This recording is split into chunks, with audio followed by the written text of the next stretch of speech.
Hey everyone, how's it going? It's been a while, but I'm back, and I'm bringing you guys today a brand new player guide for World of Warcraft. So let's get straight into it. I don't want to, waste anyone's time. So you'll probably be selected a realm for you. It'll recommend you a realm, but right when it recommends you a realm, what you want to do is come over to the realm list and change it to one that has a much higher population, because there's no reason to play in a low pop realm unless you are playing with people who are already like you are playing with friends who are on some other server.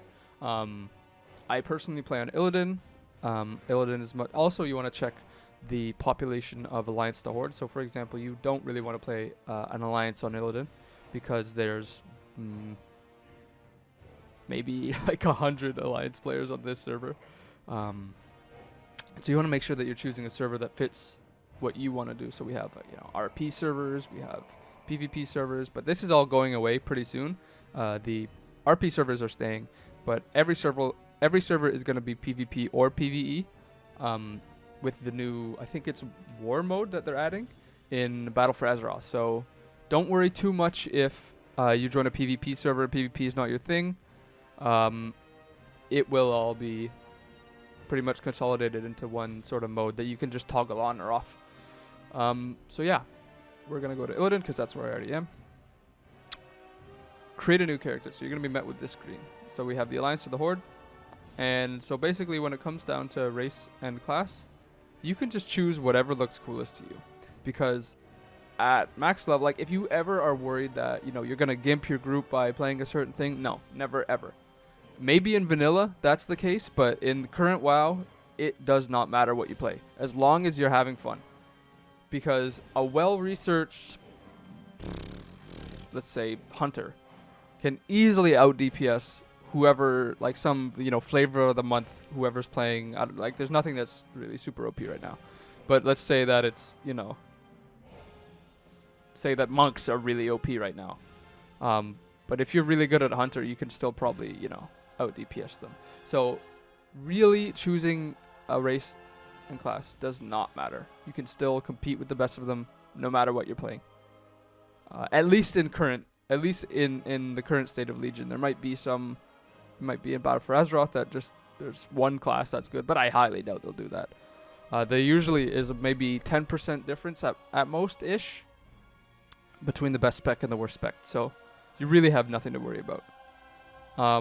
So let's just say we pick up, I don't know, Blood Elf Hunter. Sure, why not? Randomize this. So if you are gonna buy Battle for Azeroth, you'll have a level 110 boost, and so we will run through that in a little bit. But for now, when you enter the game, you want to hold on. Let's just get it loaded up. So as a brand new player, it might be a little bit confusing what to do at first, but you pretty quickly get the hang of it. And especially if you've played MMOs before, you sort of know the deal. So you can watch this. We're not going to watch this. We're just going to skip this for now. So one thing that I would recommend doing is maybe having a look at some add-ons. Maybe like, I think as a brand new player, you don't necessarily need to do it.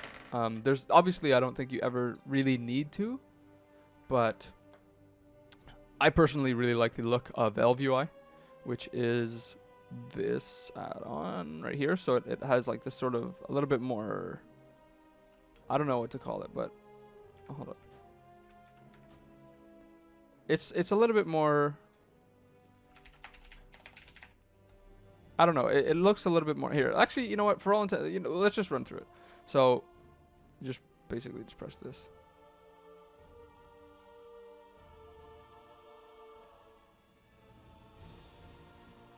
Because I would honestly recommend ElvUI. I think it looks really slick, but there are people that don't like it, and that's fine. They just use the vanilla UI, and that's totally okay.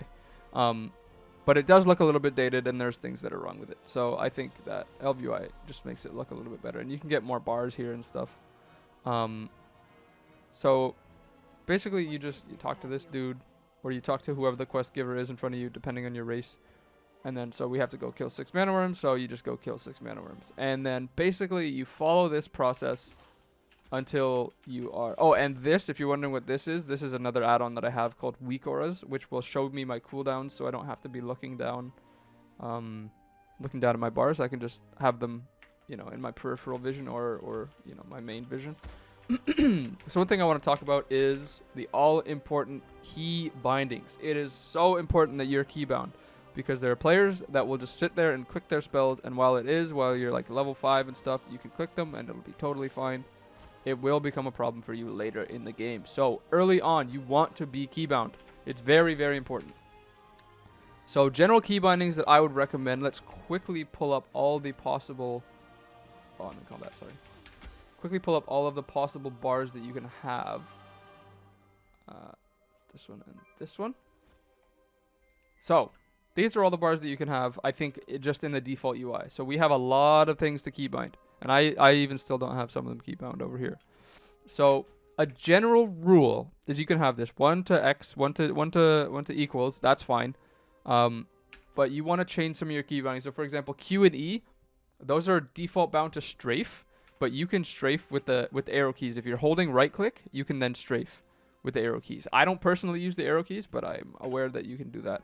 Another recommendation I would do is, so for doing things like your character screen, which is bound to C, or your bags, which is bound to B, or, you know, your skills, which is bound to K, things like that.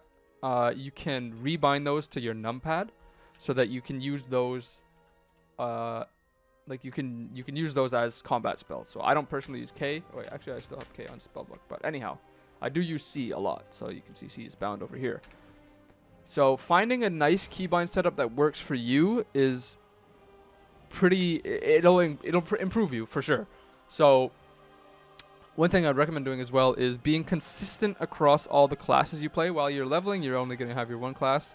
But for example, I like to have Arcane Torrent on 5. I like to have my interrupts on D. I like to have my cooldowns on C and Q and W and R, depending on, you know, certain things. There are certain classes that break this rule, but barely. So, and if you're wondering why I have WASD bound to spells, what I do is I use the right and left, or not right, the up and down side mouse button. So I have like a Razor Death Adder. So that's what I do. And then I just auto run with Alt mouse 5, and then, Alt mouse 5, and then I am not hindered in any way. The only thing that I can't do is backpedal. But even then I still can because I have my arrow keys. So, but I do have to take my hand off the mouse to do that. But you don't almost ever need to backpedal, so that's not a problem. Pardon my Facebook there. So that's basically, as a brand new player, the things that you need to worry about when you are just creating a new character. So the add-ons of LBUI, maybe coming up with a few key bindings, like finding out what works for you. It's a little bit, you know, it feels weird because you don't actually have any of these spells till later on. But it's better to get it out of the way now. Just thinking to the future about, you know, what would be comfortable for me and what would I prefer. So yeah, a recommendation as well, a little tip is to use like shift modifiers. So, you know, shift 1 2 3 4, shift AFD, you know, just using shift and alt and control.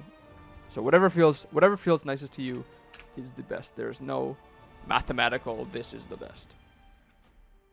All right, so here we are back at the character select screen of a fresh 110 boost. Well, mostly fresh, almost completely fresh.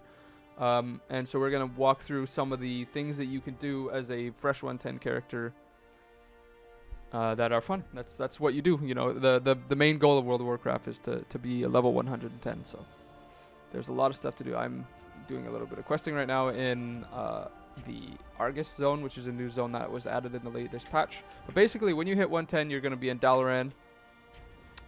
And I think you get an artifact weapon here. Let's just go arms because that's the weapon that I have. You're going to have a full set of 870 gear. So you're going to be 870, 877, I guess, item level. So I think I have a couple of relics as well. Why do I have, holy crap. That's actually a pretty decent item level relic. But anyhow, so yeah, we have this this fresh 110 character. And the things that you can do.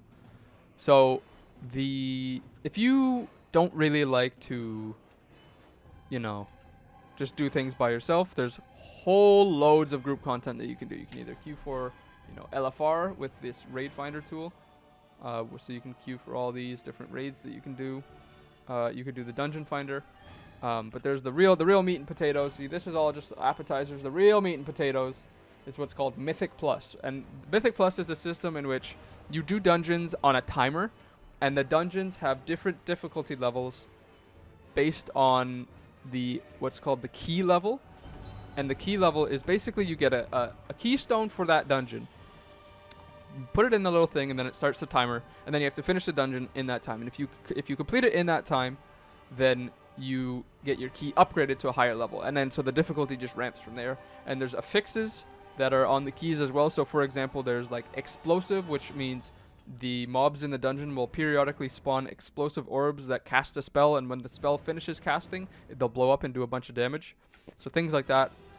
And that's some really enjoyable content that I do a lot in World of Warcraft at the moment. There's also raiding, which I know you say, oh, what's this? It's Raid Finder. This is raiding. But no, it's not. It really isn't. Because, I mean, if I wanted to, I could go into LFR, AFK, /follow like another player, and just get the kill. But you can't do that in real raids. So LFR is not real raiding. I don't care what anyone says. Like, you can have your opinions about, oh, LFR should be removed. Like, I don't necessarily think that, but I do think that LFR is not even close to actual raiding. So as a new player, it will be difficult to get into raids, but what I would recommend doing is gearing with just dungeons and things like that. So we're like 877 item level right now. There's no way we could get into any raid realistically. So what we would do is then do Argus, which is this. So the easiest way to get pretty decent gear, it does take a little bit of grinding, and if grinding's not your thing, then maybe what else could you do? I'll figure out something else. I'll think of something else while I'm talking. But Argus, basically, you do the quests, and they'll unlock world quests, and those world quests will give you pretty decent gear, as well as you'll get this currency called Veiled Argonite, which is from one of these world quests. And when you get 650 Veiled Argonite, you can turn them in at the... Do I have the... Yes, I do.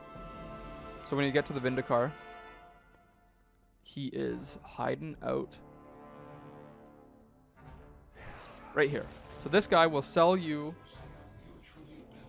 what's called relinquished relics, or relinquished anything, really. So these are 910 item level pieces, and they can obviously Titan Forge up to, 8 or 985. I think this is the Titan Forge cap. It might be at 980. So that's how you can get some pretty easy gear while maybe queuing for heroics or LFR or... So basically LFR is more just to get gear rather than to actually to have fun in it. Like, I mean, you can have fun in LFR, I guess, but it's more the sense that in LFR it's not a challenge. And heroics will be pretty easy too. You'll probably get some people that are just queuing and going nuts through there. One thing you also want to look for is, I actually don't think they are. It's not enabled here. I don't think we have. Yeah. Is a guild. So guilds are really important in World of Warcraft. And I do know people that have just spent their whole time in WoW alone, never joined a guild, always done pugs, which is a pickup group, which is, just a bunch of random people playing together. But I'm of the opinion that guilds are the backbone of World of Warcraft. Because if you are playing alone, you might eventually get bored. Whereas if you have people to play with, it becomes a lot more fun. So if we see, you just wait a little bit in trade chat, which is the /2. You can join trade chat. And you can either type, LF guild or something along those lines. You're not going to get the best, but, you're a new player, so it's okay to just join a little bit of a worse guild. But you don't want to get, you want to make sure you're at least joining a guild that actually raids. Because there are guilds that are just, forming, so they have, 5 members, and you can't raid with that. So you want to, maybe type, say, I don't know, what's this guild? Let's get one that I can actually, come on, let's get one I can actually type easily. What the hell? Here, these guys. Ooh. So if you see that these guys are recruiting and then they have 5 people, maybe not. But you can go to a site called warcraftlogs.com or WoW Progress, which is right here, and then search them. So let's go site. I'm not on Stormrage, am I? Yeah, let's go Sacred.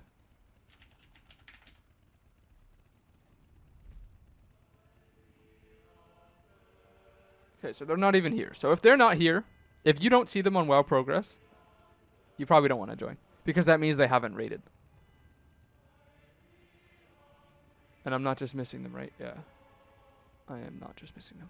Unless these guys are on a different realm. No, he's not. Wait. Yeah, no, he's not. Okay, so. Wait. You want to join a guild that at least has, you know, members. So something like... Oh no, this is an RP guild.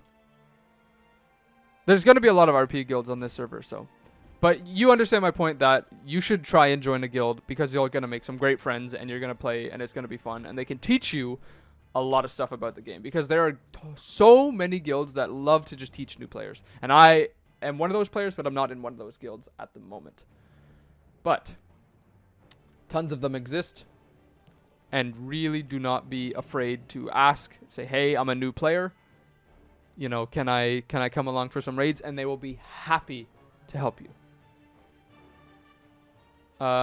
So that's about it in terms of what to do at 110. That may sound like not that much, but there is a lot of stuff to do. So grinding, so to recap and to add maybe a couple more points, is you do Mythic Plus, LFR, to gear. You can do Suramar questing, which is a really interesting story that is, I think, worth doing. Then you join a guild and you start raiding.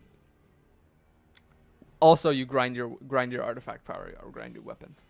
This is basically the main progression system, as well as gearing. You get your artifact power, which will increase the power of your weapon. So that's basically just that. You do more damage, the more artifact power you get, because you get something called Concordance of the Legion Fall, which is it's a proc. Your abilities have a chance to trigger Concordance of the Legion Fall, increasing your strength by 5,500. It'll change depending on, you know, if you're tank or if you're an intellect user, agility user, it'll be okay. So you grind AP, you do dungeons, you raid, you hang out with your guild, and just generally have a good time. And there's a whole other loads of content to do, but I'm talking about the main progression system. So in terms of other content, there's things like PvP. PvP is a huge thing. Everyone loves the PvP. That's not true. Lots of people hate PvP. But so like there's this guy over here who has a weekly, you know, there's different events that go on every week. So this week we have win 10 arena skirmishes. So there's going to be more people in arena. Generally this week you get some AP and you get some gear and some Marks of Honor, I think. And Marks of Honor can be used to buy transmog, which is also another piece of content that people can do. You can do, you know, you farm old instances for different pieces of gear, and then you wear like a nice. So this is from, I think, Warlords of Draenor. I think I already had this. I didn't really farm it, but so this is from Warlords of Draenor. But there's different, you know, there's the whole collection thing. So all these pieces I have that are transmog. So there's like different sets as well. So we have, you know, all this. Can farm it. Actually, this is only PvP. Oh no, it's not. Never mind. So I mean, some of it doesn't look too good. Some of it looks great. This one looks pretty cool, I think. This one does as well. That one's okay. But you see my point. There's that transmog. That's also a big content. There's pet battles, which is, if that's your thing, it's like Pokemon, very similar to Pokemon. I think I have some pets. Yeah, I have a couple, but I haven't. As you can see, they're all level 1. So yeah. And I think that's about it. I did sort of ramble on at the end there. I'm sorry. I'm just recently getting back into making videos, so I ask for your forgiveness for the quality and the rambliness. Because I decided, you know what? Let's make some videos again. So thank you all for watching. I appreciate it a lot. I hope you enjoyed the video. I hope you learned something. And I guess like, comment, and subscribe, I guess. But, you know how it is. See you all later.